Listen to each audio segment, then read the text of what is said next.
Okay. Hello. Hi. Thank you for doing this with me. I'm actually not really sure what we're doing yet. I have no idea. I thought it was a prelude to a beautiful dinner. Now that I'm on this diet and stuff, but it looked promising. I see camera and my first interview in a long time actually. Can't remember when first time I did. I can't remember. No. Has anybody ever interviewed you for like a publication? Yeah, but it's been a long time. I think it had to do with an African.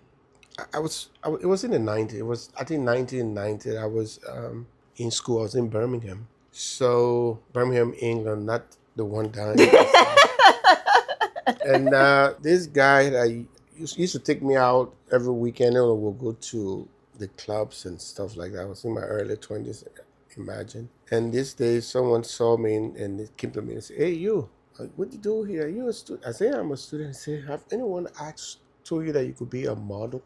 Yeah, I said, I have seen your pictures when you were younger. The skinny, you were tall. Yeah. I get it. I get it. So I said, no. I said, we just want to have an interview with you to see how you look on camera and stuff like that. Yeah. So we sat and they asked me about the war. The war was going on in Liberia. And, how I felt about it and stuff like that. Yeah. So I would have become a mother-in-law. You could have. Yeah. So the interview didn't go well? It went well, but the thing was, actually, I was not interested. First of all, my being in England was funded by the church, so I was kind of like a bit, let's put it this, I was raw. I had no idea. Two things were happening. I was focused on my studies, and then I was miserable because I couldn't talk to any of my family members. We got caught up by the war. So entertainment was not anything that I focused on. But looking back at it now, I wish I had, You wish you would have modeled? Well, you actually still can be a model, Yeah, I can be, Yeah, at your age, you're a very good looking guy. So you can still be a model. So can you be my agent? I Can we can. work something out? Okay, you got to show them the face. We'll do a picture. There it is. My dad wants to model, okay? All right, let me see it. I just want to make sure we are recording. Just wanted to make sure. Okay, so you mentioned England and being in school. Can you tell us, start from the beginning, how did you even get to England? Okay, so when I graduated high school, I got a scholarship from the high school. Those days, I graduated as a valedictorian, so I got a mere $700, fee for being that. So I entered the University of Liberia, which was where everyone that graduated from Liberia could go. I wanted to do civil engineering. So I was there for a few weeks. I used to walk from the university down to where I used to live, 24th Street. On the way, there was this technical institute called the Arthur Barclay Technical Institute. So one day I had a look. I said, you know what? I want to see what's going on because I still had a $700 check from Monrovia College. So what currency is this? Oh, those days was 1-to-1, not like the crap we have now. It was US dollars.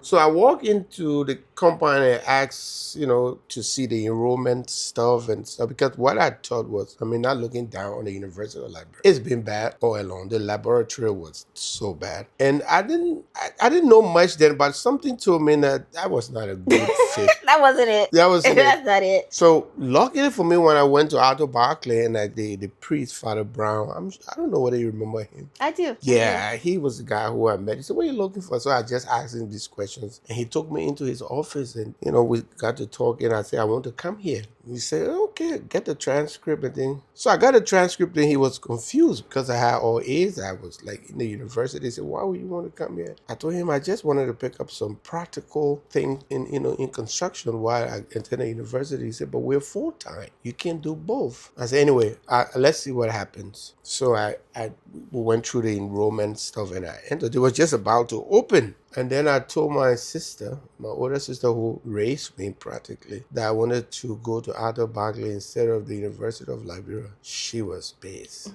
For a long time, I tried doing both, but it didn't work out, so I dropped out of the University of Liberia, which is something that no sensible Liberian would think about doing, because with thousands of Liberians graduating from high school, there's just this very little space at the university, and people couldn't, it's difficult to get it. So when you get in, you don't want to let go of that Right. But then when I entered Arthur Berkeley, they had just done an act creating the Don Bosco Polytechnic, which was another higher institution of learning just before the war. So I was this guy I was above what they were offering, quite frankly, my skill level. And so I was just doing A's and all of that. So the priest asked me if I had any, intention of spending some of my school time to do what we call work study. You don't have to do some of these classes like the practical thing. You can use that to do some work around here and then we'll pay you. So time for practical, while my friends are anything doing, I'll cut grass, I'll wash clothes. And then, so I got selected because after the act had passed, they were doing, they're recruiting librarians to go overseas to study and come back and be lecturers and stuff. So that's how I got selected. I did some courses. The British, they have this thing called, it's like WIAC or like the SAT. So I had to sit for it. I went to the the British Embassy and took the exam. I passed. My grades kind of fitted, so I got transferred to Birmingham Polytechnic late 1989. Okay. As soon as I left Liberia, after a few weeks, the war started. Oh, wow. Yeah. How old were you? 22, 21, 22. 22. Yeah. Okay, so at 21, 22, you left and went to England Yeah. to study. For how long? I was there for a year and a half because my credits have been accepted. So it was probably another 3 semesters for me to get my polytechnic diploma. Now, one of the things that a lot of people don't know, I don't have a bachelor's degree conferred on me because I went through the librarian system and the English system and it got all muched up. But after I finished the program at Birmingham Polytechnic, I was accepted into the master's program. Okay. So I don't have, like, if you look at my CV, you won't see BSc or BA. Okay. It's not I got a polytechnic diploma. Okay. Which I don't know what, but anyway, you get a picture. All right. So I was there till the end of December 1990, and then I enrolled at because I couldn't go home, was still fighting. War was still going on. It was coming to the end. So I went to York University to do a course in post-disaster management. Okay. Because I did my undergraduate in housing and planning. So I went to York University to do post-disaster management course that lasted for, I don't know, probably a few weeks. Now, the guy who was my lecturer, Sultan Barakat, I remember he was on, I think he's in UAE. He worked with the UN for some time, and then few months ago when they had that conflict in Gaza, he was like this specialist that always on television talking about his Sultan. So it was a one-on-one course. I think the Salesians of Don Bosco, the Catholic Church, just paid for me to do that course. So I was all by myself with this. I think he's from Jordan. He's a Jordanian. Okay. Yeah. And then I did that. So I got a certificate in conflict management. Post-disaster reconstruction management was actually the title of the course. So right after that, they asked me what I wanted to do because the course was over, and I chose to go to Liberia and see what was going on because they had ceasefire and things were still bad. So I asked to go and see what was happening with the facilities. The Salesians of Don Bosco actually told me, listen, you go in and you see what's happening. If things are not good, you get back out. So I went to Sierra Leone first, then went to Liberia by ship because there was no flight. You went by ship? Yeah. The ship, I remember there's a hospital in Liberia called the Sweet Relief Hospital. The ship that took the initial equipment for that hospital was the ship that you were on? Yeah. Wow. I got there to the port and everything was no transport. People were getting in trucks and moving around. I just made my way. I had some pound sterling in my pocket, but no one knew. Everyone was hungry and broke. I think I had up to like 4,000. But you weren't. I was broke. I had 4,000 pounds on me, tucked in my jeans. And then, the Nigerian soldiers at the airport, at the seaport, they asked me for my name. I showed them my passport. They said, go. I said, just let her say, yeah, go. This is your country. So then I went, but then I met my family, my sister and my little sister, Game. I think Game was like 5, 6, or something like that. So I decided, even though things were not all right, but I decided to stay because I didn't want to leave my family again. I'm learning so much Already. Yeah. For one, did I know? I feel like I've heard the story about you ruining your pants before. I Yeah. think I have slight memories of it, Uh-huh. but I didn't know all of what your dad did. My dad was a very smart guy. He one of the stories he told me was he learned a lot of stuff when the Lutheran church went to Liberia and went to Lofa. They tried to translate the Bible into Loma. So what they did was they recruited young boys and hopefully girls that went on a mission so they could kind of they would talk, they would explain things, and my father was one of those people that were selected. So he learned how to read in Loma, which is very weird. He was not a good reader in English, but my father could read a whole Loma Bible from beginning to end. So he was a lay preacher. He was a carpenter because he worked for the Rural Teacher Training Institute in Feasible as in the maintenance department as a carpenter. He also had his own tailoring business. He had his own machine. He used to sew at home over the weekends. So he would go to work during the week, and then on Saturday he will go to the church and do, like teach a choir how to sing, and then he will prepare the sermon. He was all over the place. Yeah. Nice. Yeah. Okay. Is there anybody currently alive that reminds you most of your dad? Not really. Maybe Pinko sometime, the way she stingy with money. My father was. Yeah, Pinko reminds me of my dad a lot. I'm sure she's not gonna like to hear that. By the way, Pinko is. We will try not to talk about her too much. But they look so much alike. They have that same mannerism. And if you're saying something like it really, really matters, this is serious to you, he would not react. But he's listening, he's participating, but he won't say. Pinko reminds me. For the record, Pinko is my little sister, his youngest daughter. We're talking about her right now. Yep. Hi. That's just she asked me, I answer. Sorry. Yeah, but she reminds me of him. Okay. All right. Let's see. So what I find interesting is all of the things your dad did, all of the things you did, and the similarities of me and Miton and our interest coincide. Yeah, I mean, the thing is, I'm an architect by training, but I was more into the science of it, not the art of it. Because architecture in Africa or in Liberia, it's not about the art form, it's about the science. And because my background in undergraduate was building technology, so I focused more on function and not art. Then comes you. I remember when you were like 7, 6, you used to organize the kids in the yard, and you were like their modeling agent. You forced them. I'm sure Pingo can remember because you were forced her into dressing up, and you chose the art form. You liked it from age 5, 6. I think you're going to be a model or maybe an agent of models. Like me, we failed. There's still hope, okay? But we then, can be a father and daughter model. Fast forward a few months ago, I came last year, and I saw Mitan's sketches. I was shocked. Like, I remember telling you, I don't want to jinx, I don't want to say something, but you see what I see? You say, yes, I see it. I've been seeing it for a whole year. He is an artist through and through. He sees something, he sketches it immediately. And at 5, he was like literally 5-year-old when he first did it, So I see he kind of got the artist part from his great grandfather. Even with the sewing, he came from camp, and sewing was what he wanted. His great grandfather had his own sewing stuff. He used to sew for men and women.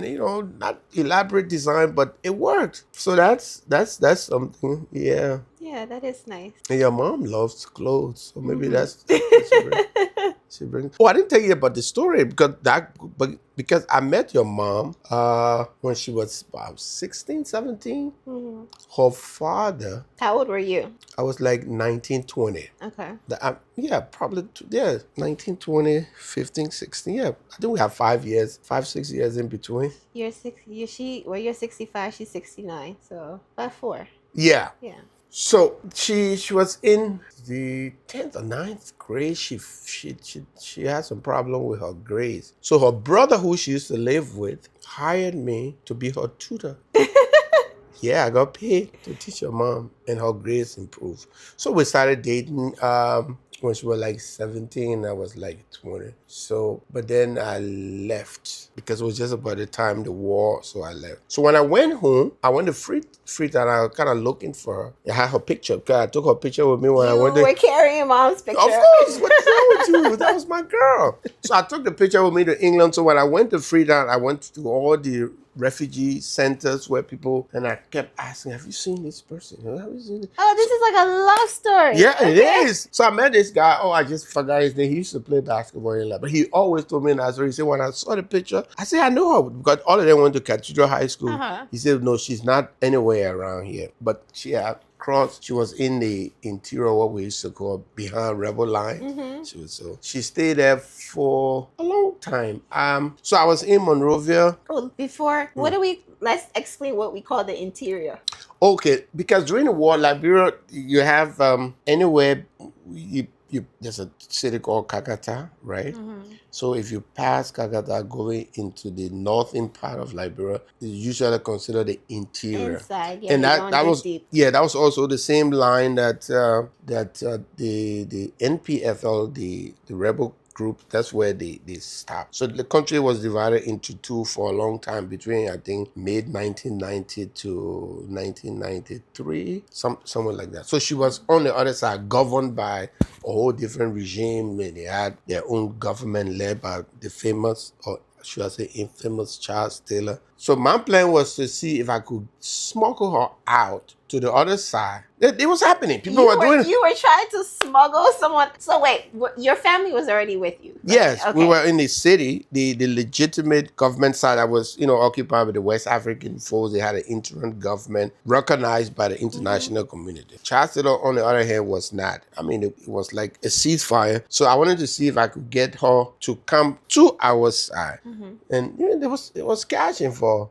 So I tried. You drive down to like the buffer zone area, and there were people, smugglers. Smugglers, okay. Yeah, that you pay them to get your person. It was just organized by the rebel general. They were just making money. More money. Yeah. Someone would kind of say, I want to go to see you get money. Say, no, okay, contact your person. I think it was like $4,000. But that time, Liberian currency had deteriorated, so probably like maybe $600-700 to get someone across. But luckily for me, she had a little brother, McDonald, who knew the process.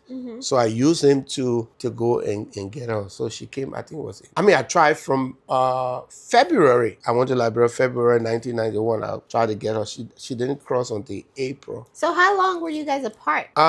From December 1989 to February 1991, about a year and a half. Wow. And you you were that in love that you had to find her, you helped smuggle her. But I give it when I went, I was, I they don't make love like that anymore where you have to go smuggle someone out. I smuggled her out. No, that's nice. And when she saw me, she was confused because she said she thought I was never going to go back to Liberia. I mean, you're in England. Yeah, and why all that. would you? You've made it. You've gone. I told her I came for you.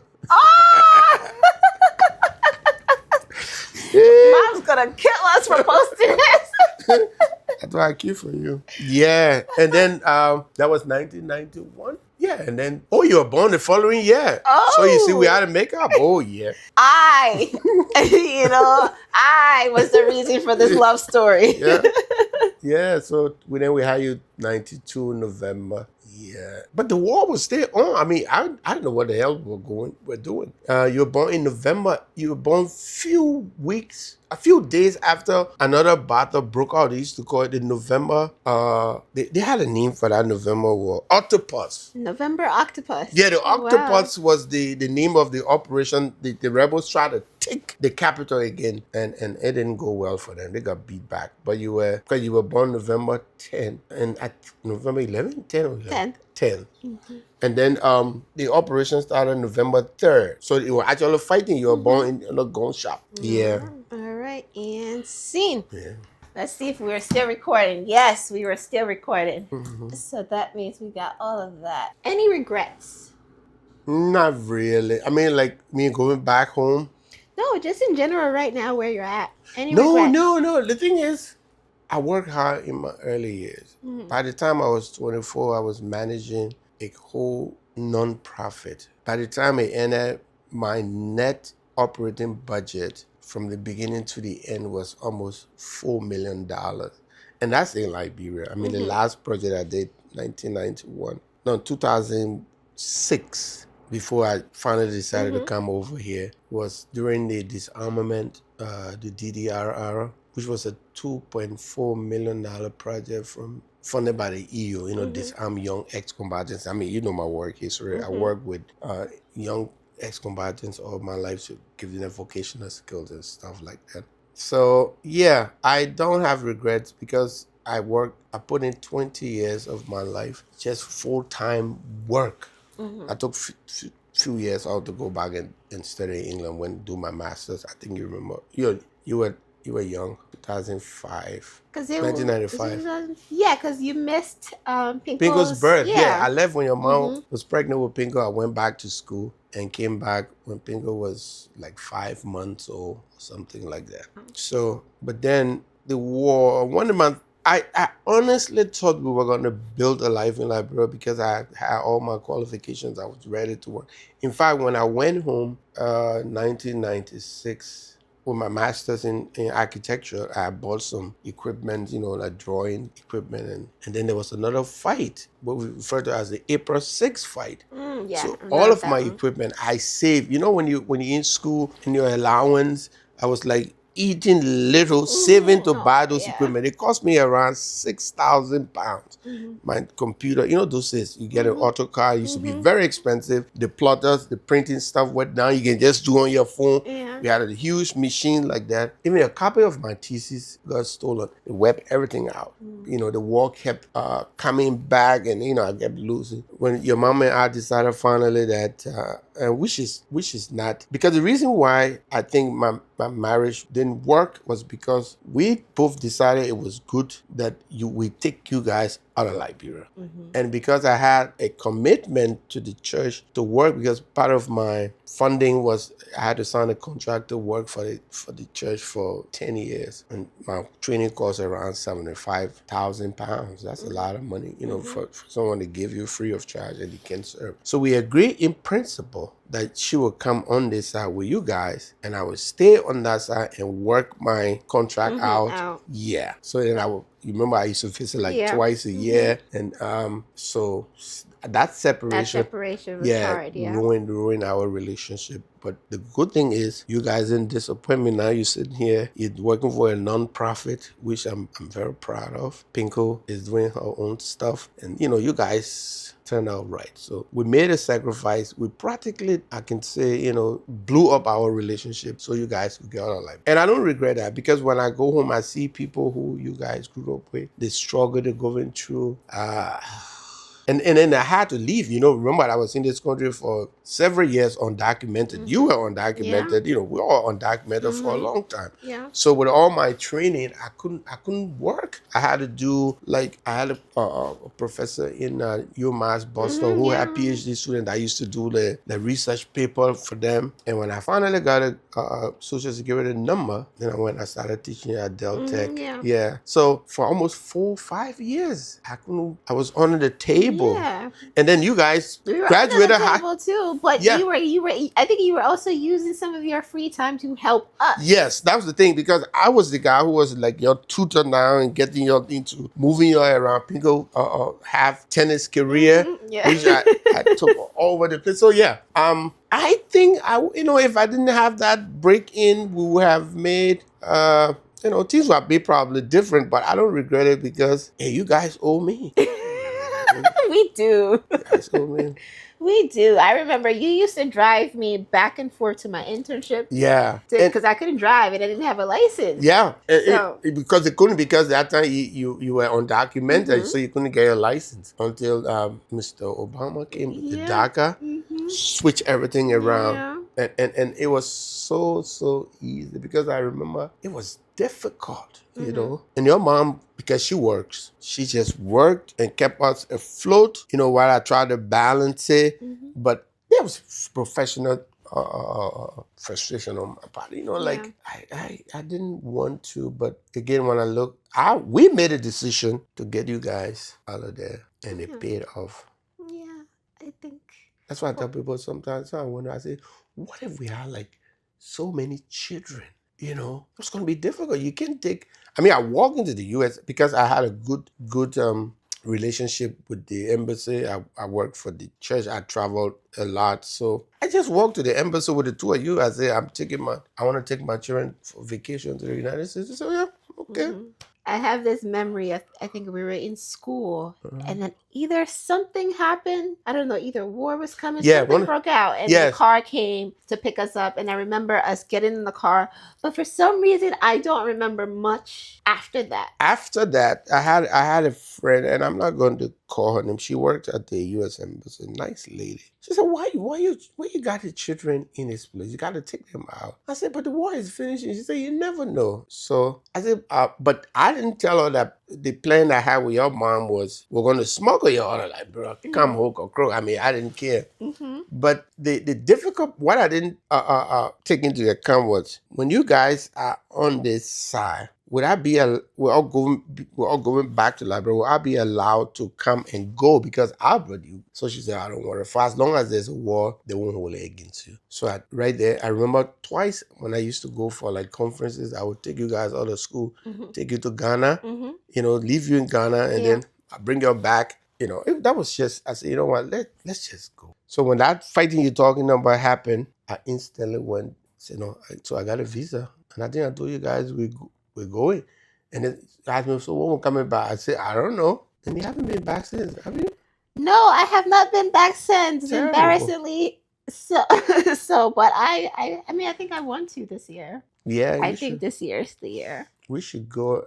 When I went home, I think it was last year, I saw the house that we last lived in. It stayed there. Yeah. Yeah. And then, years ago, somebody sent me some pictures. Yeah, the shop that you guys used to go to and credit, is someone else is running. It's a very famous shop. It's where most of the political discussion take place. It's down the end of 19th Street. When you go check it out, I mean, there's all these people who sit there. Nice. Yeah, so. Okay. So I always tell people one of the things that me and Pinko was really blessed and how supportive our parents were. It didn't really have to do with money. It just sheer support and love. Like the story of you driving us to our internship or her to her tennis match and just being on board with whatever we wanted. So thank you for that. Oh, yeah, you're welcome. You still owe me. I still owe you. I know I still owe you. Because now I'm resetting. I'm trying to reset on your library. Oh my God. Sometimes I wonder, here, there, there's all these. I mean, I love this country, to be frank, but there's so much tension. It is. Yeah, I don't understand. I don't get it. Then I go back home. There's a whole different kind of tension. Yeah. So I'm like, oh my God. But I would really love to stay to home. Stay home, do some work. One of the things that I regret is there's the built environment, the construction, the design culture in library is terrible. And before I left in 2007, I was dean of the technical college, at Don Bosco Polytechnic. I finally, got to but then I had to leave because, your mom kept telling me, you have to come. The kids are getting old. So I left. But then I realized that discipline, that design culture, that build system, it's not doing well in Liberia at all. So I promised that next month, I thought I was going to actually be back next month. I'm going to go back to the Polytechnic to start teaching some courses, try to help. It's something that I want to do. So when I finally adults settle, I get back home, I want to start doing some in-service training, designing short-term courses for people, architects, engineers, and masons and plumbers, something to something to help you. Yeah, to that spark back, enjoy, and to just and then relax and do. So yeah. Okay. But I'm hoping that we can go home this year. I'm turning 60, by the way. I know. What are we doing? We got to plan that party. Yeah, is it here or is it there? I have no idea, honey. You got to have to make that decision soon. It's in September. So You know me, I don't care for big parties. Mhm. I want something memorable, family, but like it's no, my family is here. Yeah. Almost all my siblings except, well, half and half. My father had like a dozen children, but I got quite a lot of sisters and brothers here. And then on that side, my wife Mhm. is His new wife, by the yes, way, not my mother. a beautiful wife. Mhm. So she's gonna we have to plan it in a way that she can be part, right? I hope she downplays it, doesn't matter, you know. But I was actually hoping to celebrate in Feasible. Mhm. Tell the camera and everyone where is feasible. Feasible is the town I was born in. It's northwest Liberia in Lofa County. It was a very beautiful town, by the way. Mhm. Look, I grew up, most Liberians can't boast of this, but I grew up with electricity.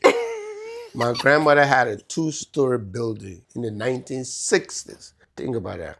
Fortunately for us, the Liberian government, through USAID, built a teacher training college just on the edge of our town called the Zozo Rural Teacher Training College. And so it had everything, you know, electricity, running water. And part of my early childhood education was to a school called the Demonstration School. What it was like, graduating seniors in the teacher training program had to have practical. So they have the elementary school where they would go and be teaching, and a teacher standing in the back. Mhm. So we had good quality education. By the way, one of the teachers that was teaching there when I was in the 2nd grade happened to be my English teacher in Monrovia College when I was in the 12th grade. Oh. And I recognized her. I said, Mother Ram, I know you from somewhere. She said, yeah. She said, where? I said, from Feasible. She said, oh, my husband used to work at the teacher training college. She's from Bangladesh? No, not Bangladesh. One of those, she's a Timu, so she must be from Sri Lanka. Okay. She was a Liberian, she was a refugee because they were fighting. She was a refugee in Liberia. And so, yeah, it was a very beautiful town with, you know, melting pot. People came from all over the country to come there and get trained. And it was a beautiful, because I left when I was 10, 11 to go to Monrovia and live with my older sister, who then sent me to another boarding school in Nima where I was for 5 years. This is a long way. So I went to Nima, from Lofa to Monrovia, back to Nima, and you know, I met a lot of friends. Me and my older sister were there. So I want to go to Feasible I would like to go. to celebrate my 60th birthday. One thing is, it will probably be right after the rainy season. The road, I'm not sure. I hear they're working on it, but I don't want to get stuck Mhm. in the mud on the way to my. If not, we just celebrate it in Monrovia, or we celebrate Chicago, Jersey. I feel like it would be more East Coast, Minnesota. right? Not Yeah. Chicago. Yeah, we're East Coast. Yeah. You know, Delaware. Maybe. Okay. So would you say your ambition is more nature or nurture? Does that come from possibly your parents or family, or kind of having access to everything that you did? I think I would say the mix of both, because you would not believe I was born into an extremely traditional and like native society. You know, like waking up in the morning, people go on the farm and you know, like rural, except the fact that, you know, just up the road, there was this modern thing happening. So I grew up traditionally, everything around me. But then by the time I was 10, it switched. A lot of people, when I'm talking to them, they say, what tribe are you? I say, Aloma. They say, no, you're not Aloma. I say, what do you mean? So you don't have that accent, you know.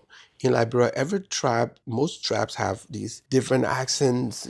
When the person is speaking, you can know, oh, you're from Nima, or you're from Bassa, or you're from Lofa. Mm-hmm. I don't have that, which is weird, because I was actually born in the place. So by 10, I moved to Monrovia to live with my sister, my older sister, and she was brought out into a whole different environment. Mm-hmm. So there was this massive Yes. Okay. Mass transformation. How to pronounce everything had to be changed. My posture. In fact, she said, you know what? You're not even going back to that place, because she would ask me questions. I mean, a 10-year-old, what do I know? She would ask me the question and I will be answering. I will be shaking. She said, no, you don't have to shake. This is how you say this. This is how you do this. So this is like the December of 1977. Mm-hmm. You know, so she kind of took me out. She would take me to the movie. She had a young baby, Mm-hmm. Sinan was like a year old. You know, so I was like her son in training. So she transformed me. She showed me to, in fact, she made sure, she tutored me and made me to take an exam because they had the William Tauber, one of the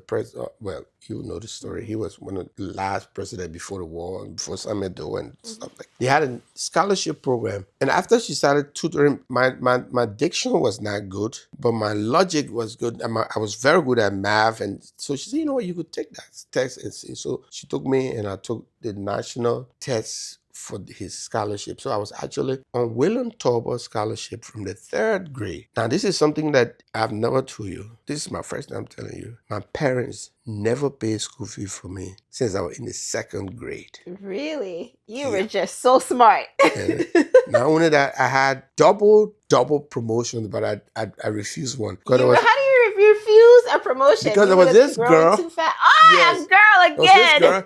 So I had a double promotion from the 4th to the 6th. So I accepted. So they wanted to take me from the 6th to the 8th. I said no, because there was this girl who I liked. So we're in the same class. I didn't want to leave her behind. I was so dumb. I would have been in the next class and stay communicating. But in boarding school, after class, everyone goes to their dorm. We get separated. So the only time we could talk was when we're in class. So we go back the next year and somebody said, what are you doing here? They say you're supposed to be in the 8th grade. I said, no, I'm not doing it. And in fact, I told my sister, she said, yeah, that's a good decision. You probably be missing a lot. So just take that. So I was on that scholarship from the 3rd grade until he died in 1980. Then I was in the 10th grade. Yeah. So they dropped everyone. They said we should pay their school fee and stuff. So the Ministry of Education then decided they were going to reevaluate the whole scholarship program. They did, and then I got accepted again. But when I went to Montreal College, the first year, the ministry paid. The 2nd and 3rd year, it was becoming difficult. So the principal then, Louise York, may her soul rest in peace. She was a nice lady. She said, my young man, that was her favorite phrase. You have to pay your school fees. If the government pay, we'll give it back to you. I ain't waiting for you. So 11 and 12, I actually paid and I got reimbursed, later on. And then, the story about me going to Arthur Berkeley and then going up to the UK. So, yeah. And that was one of the reasons why I had to choose to go back, because I thought I'm being blessed a lot. Yeah, I should give. Like people, I meet people who have my age who have massive student loans and all of that. I don't have any of that. Yeah, you are blessed. Yeah, so going back to the question of nurture, because I went to my sister who was cultured in Western civilization, I transformed quickly. And then I went, imagine a 22-year-old going to England. So that environment also kind of like shifted my thought process, how I view the world. I'm a student of international politics. I know almost everything about every country, their historical thing. I can give a lecture on things that people will say, wow. In fact, when I was doing my master's in England, I actually went to Egypt to do my feast studies, which opened a whole different view, because you think when you hear Egypt, it's pyramid and Muslims. You'd be shocked. It's culturally diverse. There's a lot of stuff, so I kind of study, I can say I study in North America, North Africa, England, Liberia, here. And I did some study. I did a course at University of Delaware. Yeah, I have an unfinished master program running at University of Delaware. I need to finish it. But what's the point? Hey, another thing, I was accepted into a PhD program. Really? Yes, when I graduated in 95. So I said, I can't afford it. I knew that the colleges were not going to, who wants to pay for a PhD program for 27? I was just 27 years old. Someone told me, listen, it's good, but as an African, you're going to price yourself out of the market. If you're 30 with a PhD in Africa, the only thing that you're going to do is to teach. There's no research facilities. You're not going to have access to grant. But because I wanted to go back to Liberia and work and stay, I turned it down. Decided not to. I decided not to. Because, and I noticed even here when I tried to work here 2008, 2009, a lot of people I do the interview, they say, you're overqualified for this. Yeah. You're overqualified. That was the worst thing I ever overqualified, to the point where someone even told me, you gotta tweak your CV a little bit. I said, I ain't gonna do that, because then Make yourself less qualified. you can't do that, because the next time you want to get something that at your level and they find out that you no one believed that kind of stuff. Yeah. I was teaching at Dell Tech in Delaware, to the point where companies will write me to see if I can recommend students for graduates for certain positions that I was interested in, by the way. But I applied for this. What's going on? You're too qualified. You're too that phrase, overqualified. That was, I remember this. There was this time in Woodbury. There was this company. I can't remember what they were doing, but it was in my line of work, project management and supervision and stuff.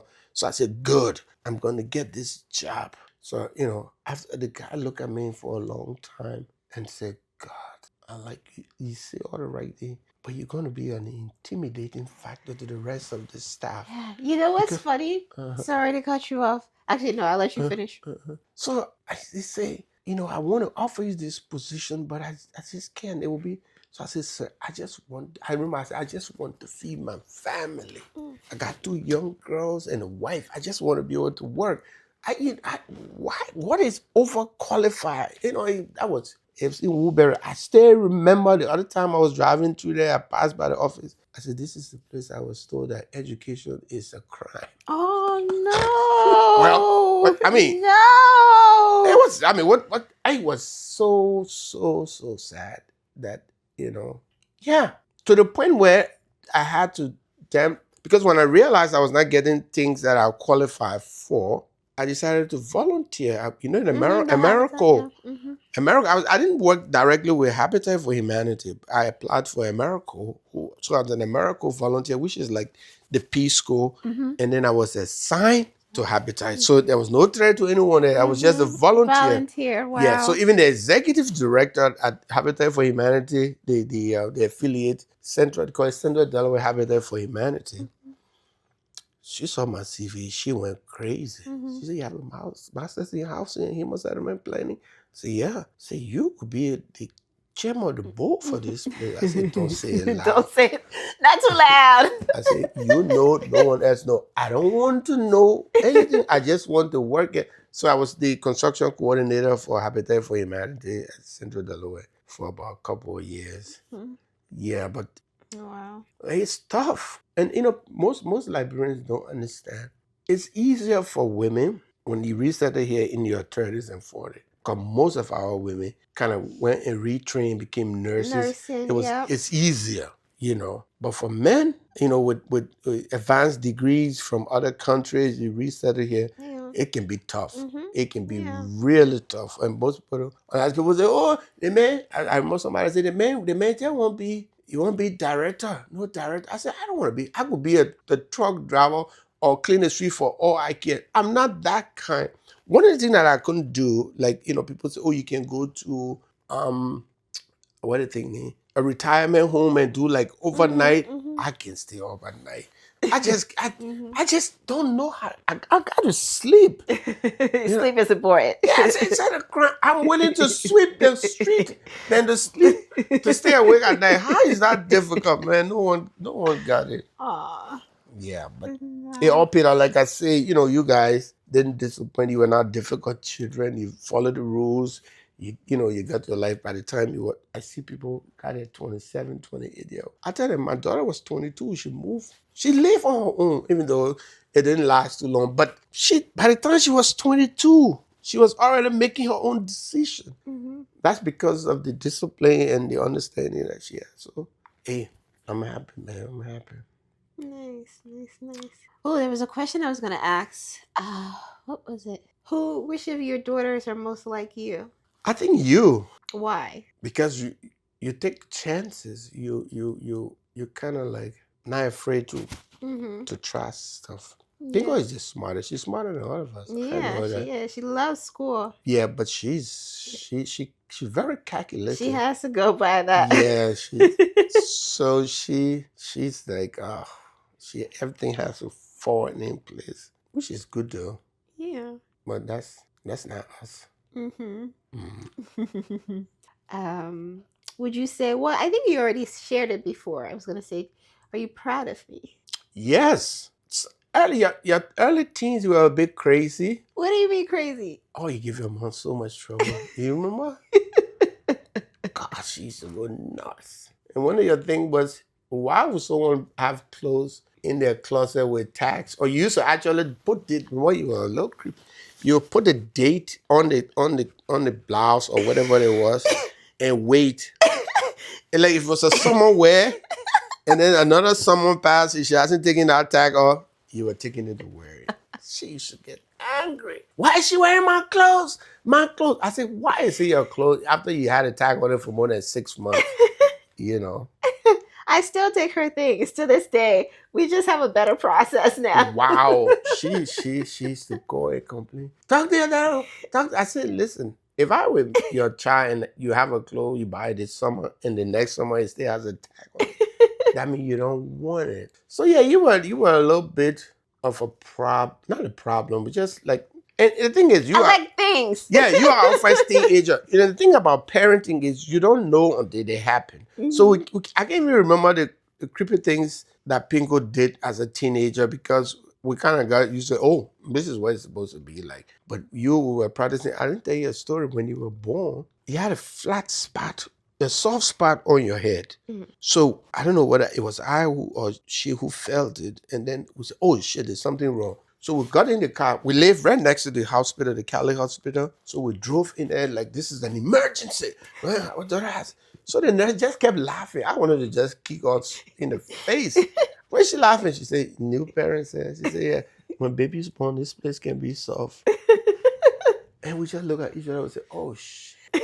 We had no idea. So like I said, so as you know, your first and your first and your first, but you have kind of like I felt bad when you couldn't get into college immediately after high school because we couldn't afford it, and then you had no access to Student loans. student loan. So but then you got into rowing, and like you ground and ground and ground, and like it was just helpless. But you didn't look disappointed. I was worried about Pinko because when Pinko graduated, she was accepted in the University of Chicago down the road, the University of Delaware, and I told her, man, you can afford those things. But what I also knew was that I had some friends, Indian friends, who told me, even if your kid has accepted in Harvard, English 101 is English 101. It's better for them to go to the community college for a few years, get those early credits, and transfer. So I told Pingo that I said, listen, we can afford it. You got to start from here. And the And look story. at her now. Yeah. So if I had the money, I was not going to let it happen. But because I didn't have the money, it happened now. Well, she's getting student loans now because all these law degrees she got to pay. But when she graduated, she didn't have student loan at all. And you don't have. No. So you see. So yeah, I'm very proud. Now you're here, managing. You're managing. Directing. Please. You're director of what was your position title again? Director of operations. Director of operations, Imam. So I tell my friend, I said, my daughter is Catholic.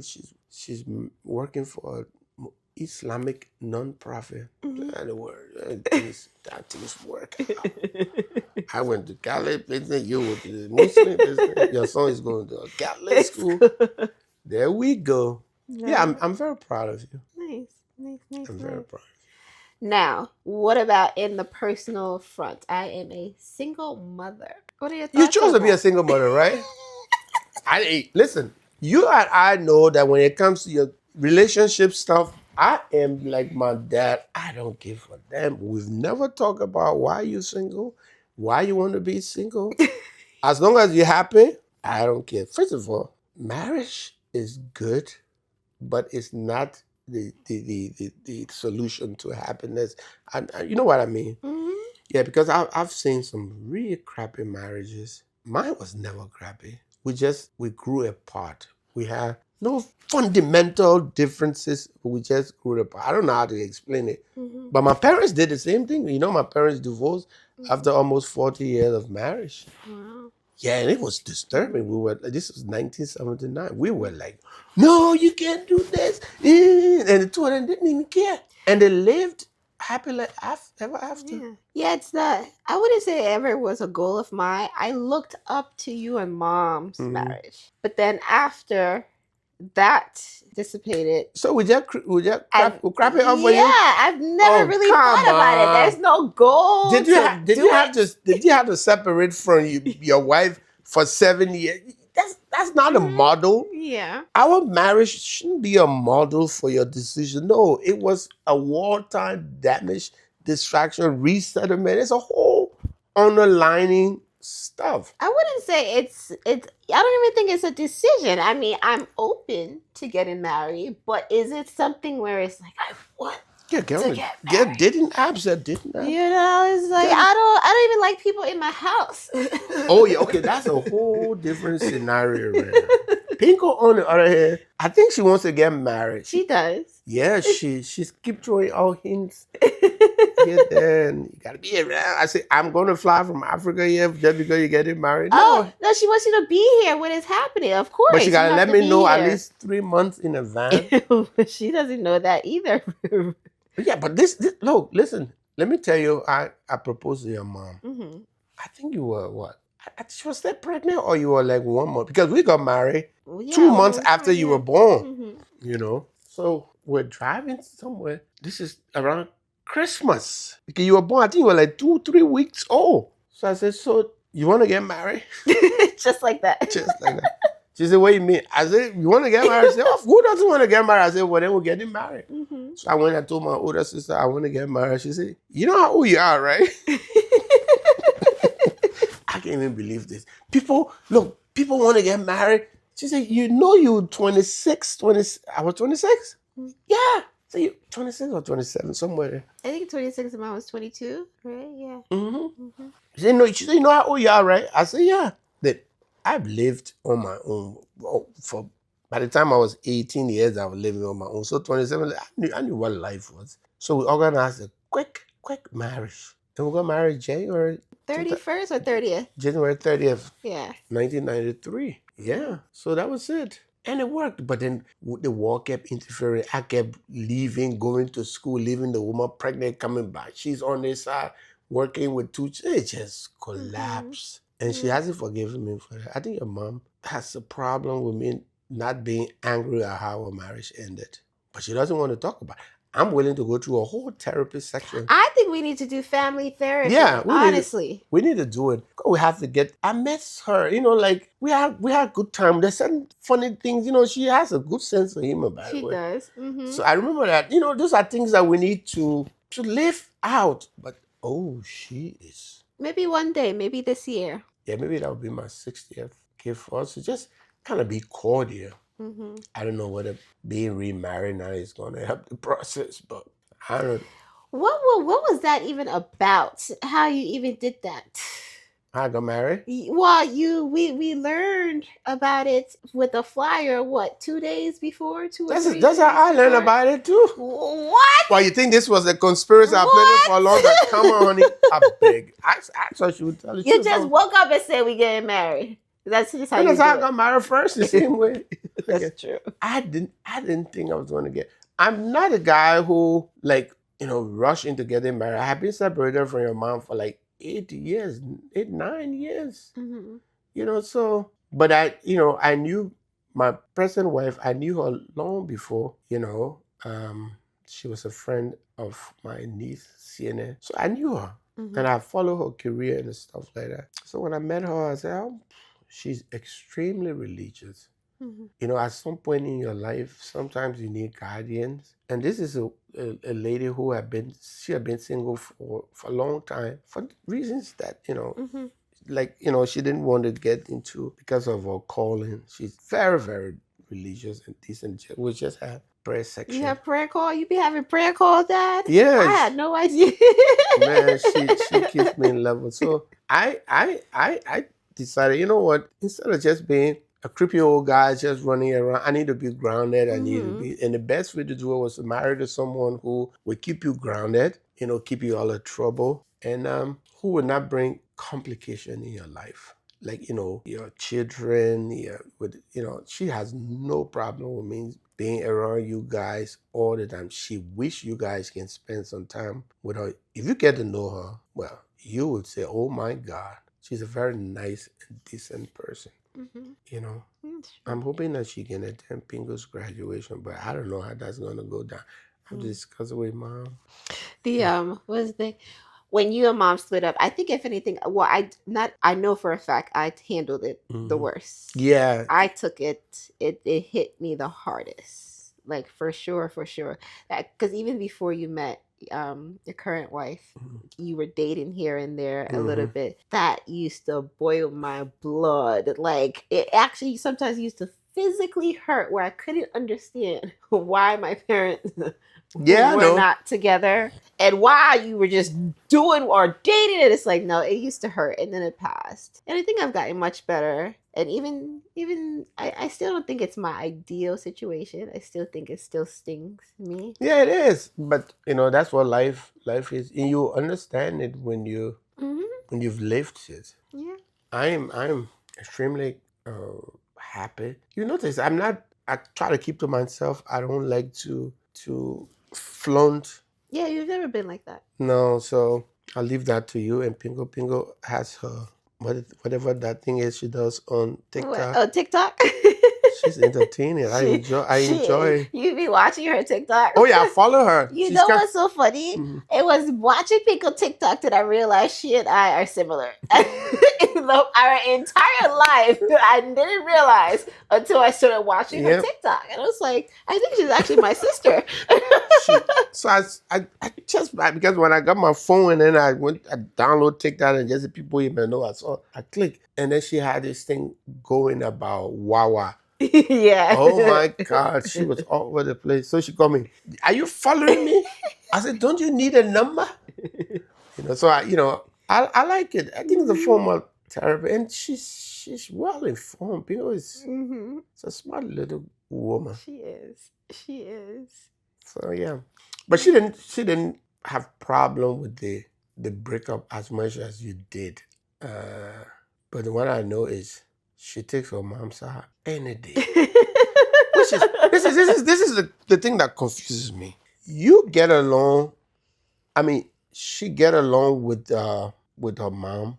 You don't. I do get along with mom. Maybe not in the beginning.